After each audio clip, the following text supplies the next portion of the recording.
Hi everyone and welcome back to my channel. Today we're going to be taking a look at another disturbing case with you. On the morning of August 29, 2016, Mary Call became concerned when her daughter Clodagh didn't drop off her two youngest sons, Niall and Ryan, as planned.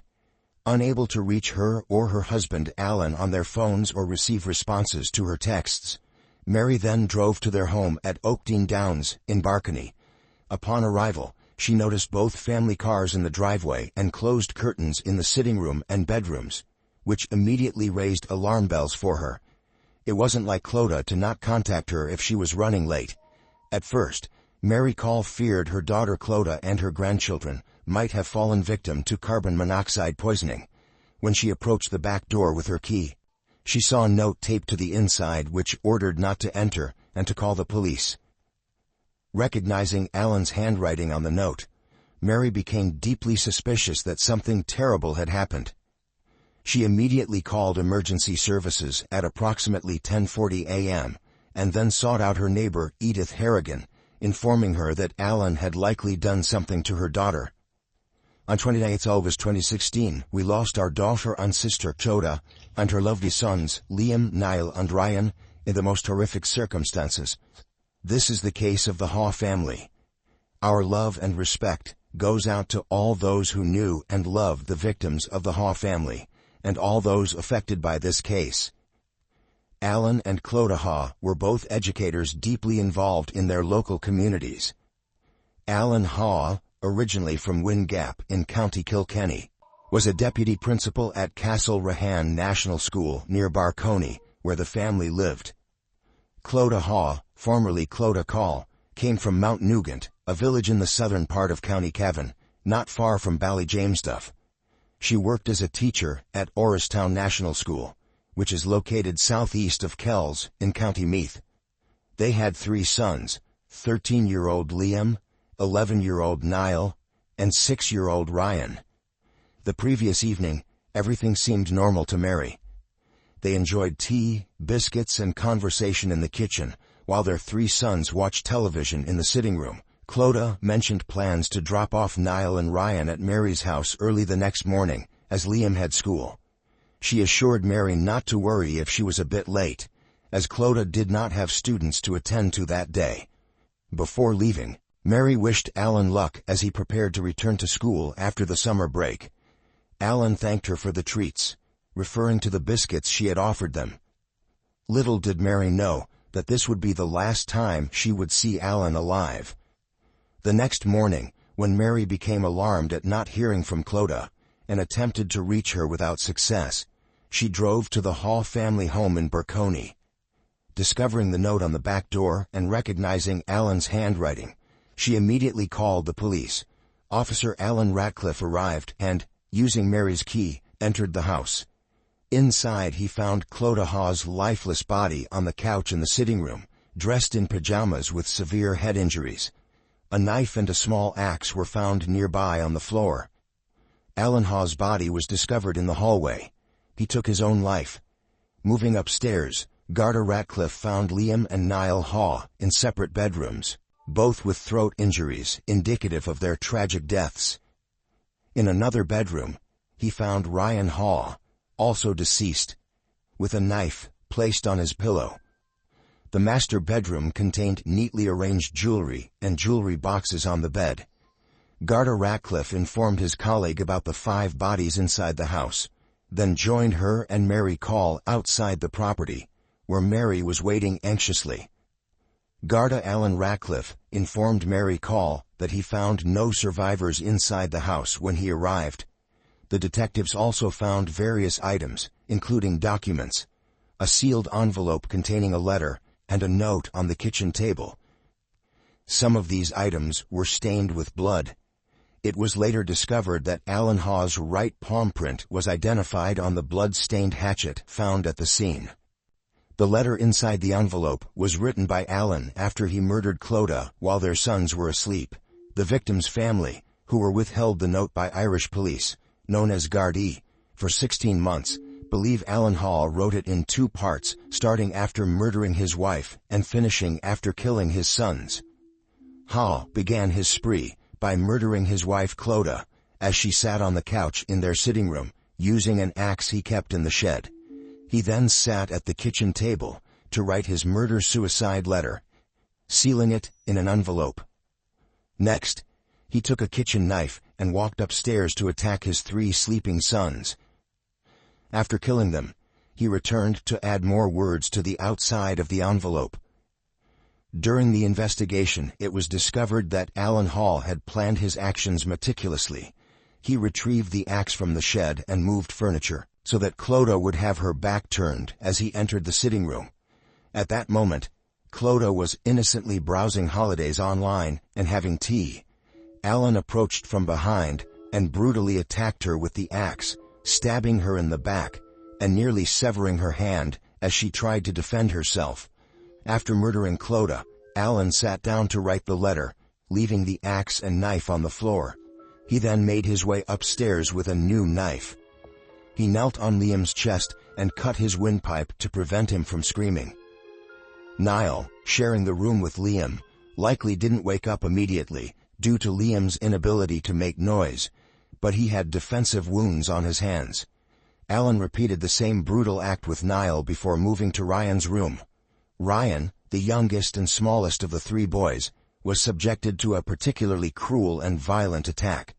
According to the testimony given during the investigation, Hall used a sawing motion on Ryan, before covering all of them with a duvet and leaving the knife he used on Ryan's pillow. Afterward, he returned downstairs to write more, transferred money, and organized paperwork while his family lay dead around him. Hawe transferred €2,500 from the joint account to his own in the early hours of the morning after the killings. Reflecting on the immediate aftermath, Jacqueline and her mother Mary Call expressed their dismay at the lack of initial support they received. They recalled how on the Monday following the murders, they struggled to reach out to people for help and information, finding themselves informed more by media reports than by official sources. And the person approached me, they lives in the locality of where Clodagh and the boys lived, and they said to me that they had seen Alan Hall the morning after the murders around 6:30 that morning, on the way to the direction of the school in the family car. And that person had made a statement to the guards saying that they had seen him.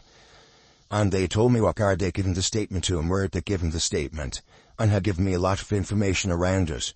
And we just want to know, is that true? When we meet Drew Harris, we're going to raise the access to the Garda files. We'd like to see statements and who made statements, and we would like to raise issues that we experienced as a family. We would like to see changes in the Succession Act 1965, but at present we feel there's no legitimate reason for it to be stalled, considering the families that have been affected in this country.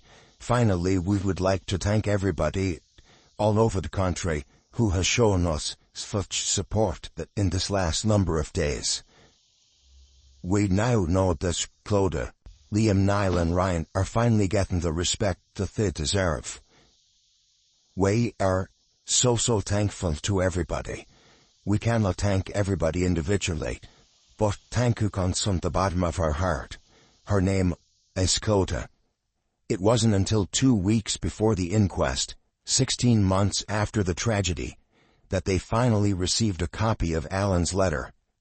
This letter provided chilling insights into Alan's state of mind leading up to the murders, including how he rearranged furniture to carry out his plans. The note began with, "All the good stuff we did, I was really into it.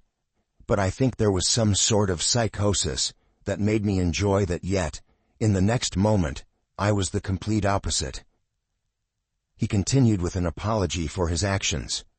"I'm sorry for how I murdered them all, but I simply had no other way. I'm sure I've gotten lots of what I wanted to say properly, some badly. I know to many I was so nice to them, but they never knew the real me." He ended with, "God bless you all. Be good to your families. I just don't know what it was that I was so normal yet so dark and no one could see it." At first, the Irish press highlighted Alan Hall as a highly respected member of the community.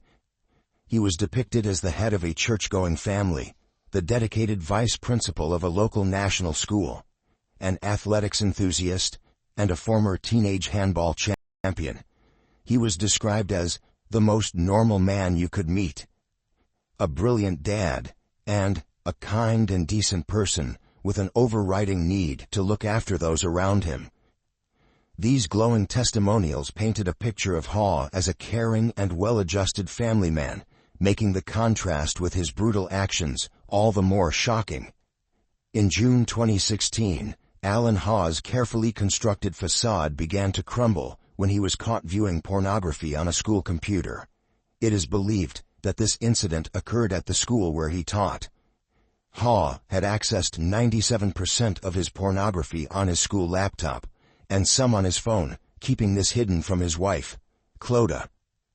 Mary Call, Clodagh's mother, recalled a conversation with Clodagh in February 2016, where Clodagh revealed that Alan had confessed to watching pornography. This admission strained their relationship, which led Hawe to start attending counseling sessions every Tuesday night. Clodagh assured her mother that things were under control, but Mary could sense Clodagh's underlying distress. Hawe's counseling sessions initially focused on his porn addiction, but later shifted to address issues arising at the school. But after this exposure, Hawe's world began to spiral dangerously out of control. Hawe's troubles signified internal struggle. His double life, marked by an appearance of normalcy and an inner turmoil, likely contributed to his psychological decline. But what was his motive? Investigating Gardaí quickly determined that Hawe had no clinical history of mental health issues, nor had he ever been referred to or sought mental health services. In the days leading up to the murders, locals did not notice any signs of change in Hawe's mental state, mood, or behavior. But the absence of obvious indicators does not mean Hawe did not experience severe emotional distress. At the Cavan Coroner's Court, psychiatry professor Harry Kennedy presented his findings based on extensive documentation regarding Alan Hawe's mental health. Professor Kennedy's report was compiled without direct interaction with Mr. Hawe, relying instead on records from Hawe's GP, counselor, and his suicide note. According to Professor Kennedy's assessment, Hawe had been grappling with somatic anxieties since 2008, which involved worries about physical health issues, escalating into severe preoccupations. These anxieties were accompanied by ruminations, scruples, and exaggerated feelings of guilt, all indicative of a major depressive illness. Professor Kennedy highlighted that by the time of the murder-suicide, Hawe had transitioned from long-term depression to a severe episode that included psychotic symptoms. He emphasized that severe mental illness significantly impairs judgment, suggesting that Hawe's actions were influenced by this compromised mental state. Hawe had disclosed to his general practitioner about feeling run down, having sleep difficulties, and even treating a toenail problem with bleach. Despite Hawe's mental complaints, his practitioner had only treated him for physical ailments over the 5 years of their patient-doctor relationship. In counseling sessions with David McConnell from March to June 2016, Hawe expressed ongoing troubles and disclosed a history of feeling down in his 20s, which had resolved when he started working. Hawe's goal in therapy was to restore his family life to what it once was, revealing his strong attachment to his role as a father and husband. During their final session on June 21, 2016, Hawe appeared stressed, but candidly shared his emotional struggles. He admitted feeling the pressure of maintaining a perfect image in the community, revealing his fear of shame and imperfection.